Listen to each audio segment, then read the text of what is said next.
नमस्कार, मैं श्वेता आपका के लाइव न्यूज में स्वागत करती हूं। तो चलिए शुरुआत करते हैं आज की बड़ी और प्रमुख खबर से।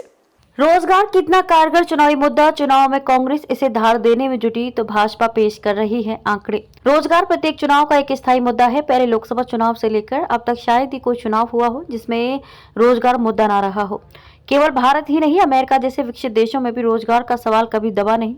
अहम सवाल यह है कि क्या ये स्थायी मुद्दा निर्णायक मुद्दा भी होता है। इसमें शक नहीं कि युवाओं के बीच इसका असर होता है। इसलिए मुख्य विपक्षी दल कांग्रेस इसे धार देने में जुट गई है, पर सत्ताधारी भाजपा की ओर से कुछ आंकड़े भी पेश किए जा रहे हैं। उसकी ओर से ये भी बताया जा रहा है कि सरकार युवाओं को जॉब सीकर यानी कि नौकरी की चाह रखने वाले से ज्यादा जॉब गिवर यानी नौकरी देने वाला बनाने की दिशा में काम कर रही है। ऐसे में ये माना जाना चाहिए कि रोजगार के मुद्दे का प्रभाव विश्वसनीयता और प्रतिबद्धता पर जाकर टिकेगा।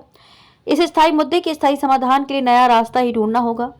युवाओं के लिए कांग्रेस की गारंटी। कांग्रेस करीब 21 करोड़ युवाओं को पाले में लाने के लिए 5 गारंटी देने की घोषणा कर चुकी है। इसमें सरकार में खाली 30 लाख पदों को तय समय में भरना व युवाओं को 1 साल तक 8,500 रुपए मासिक मानदेय के साथ उन्हें कुशल बनाना शामिल है। नौकरी के लिए होने वाली परीक्षा पेपर लीक को रोकना, गिग वर्कर्स को सामाजिक सुरक्षा प्रदान करना एवं 5,000 करोड़ के स्टार्टअप फंड का गठन भी उसकी गारंटी में शामिल है, ताकि सभी जिलों में युवाओं को स्टार्टअप फंड मिल सके। ध्यान रहे कि बिहार में हुए विधानसभा चुनाव में राजद के नेता व लालू प्रसाद यादव के बेटे तेजस्वी यादव ने सत्ता में आते ही 10 लाख नौकरी देने का खूब जोर शोर से प्रचार किया और इससे वे सभी वर्गों के युवाओं का वोट पाने में सफल भी रहे।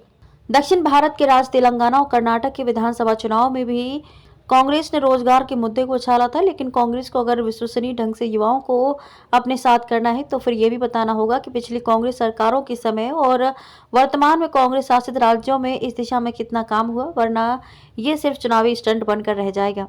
स्टैटिस्टा कंज्यूमर ने किया सर्वे। स्टैटिस्टा कंज्यूमर ने हाल ही में चुनाव के मुद्दों की जानकारी के लिए शहरी क्षेत्र के 24,000 उपभोक्ताओं का एक ऑनलाइन सर्वे किया। इसमें 52% उपभोक्ता ने बेरोजगारी की अहम चुनावी मुद्दा बताया। सरकार चाहे कुछ भी कहे, लेकिन उसे भी इस बात का एहसास था कि रोजगार का मुद्दा चुभता है और इसलिए 1 वर्ष पहले ही प्रधानमंत्री नरेंद्र मोदी ने करीब 10 लाख सरकारी नौकरियों पर भर्ती की प्रक्रिया शुरू कर दी थी। गौरतलब है कि स्टैटिस्टा एक ऑनलाइन पोर्टल है जो वैश्विक डिजिटल अर्थव्यवस्था, औद्योगिक क्षेत्रों, उपभोक्ता बाजारों, जनता की राय, मीडिया और व्यापक आर्थिक विकास पर डेटा प्रदान करता है। भाजपा बता रही ऐसे मिलेगा रोजगार का मौका। भाजपा की घोषणा पत्र में क्या होता है ये तो वक्त बताएगा, लेकिन वह ये बताना शुरू कर चुकी है कि कैसे भारत के युवाओं को सिर्फ देश में ही नहीं बल्कि पूरी दुनिया में रोजगार का मौका मिलने वाला है। आज अंग्रेजी बोलने वाले विज्ञान, टेक्नोलॉजी व गणित के जानकार सबसे अधिक युवा भारत में ही हैं।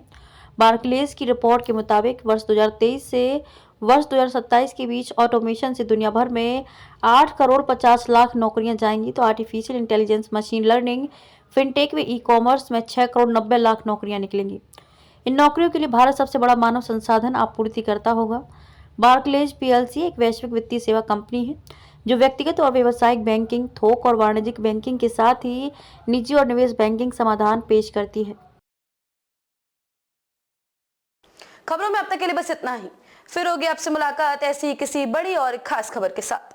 तब तक के लिए नमस्कार और देखते रहिए के लाइव न्यूज।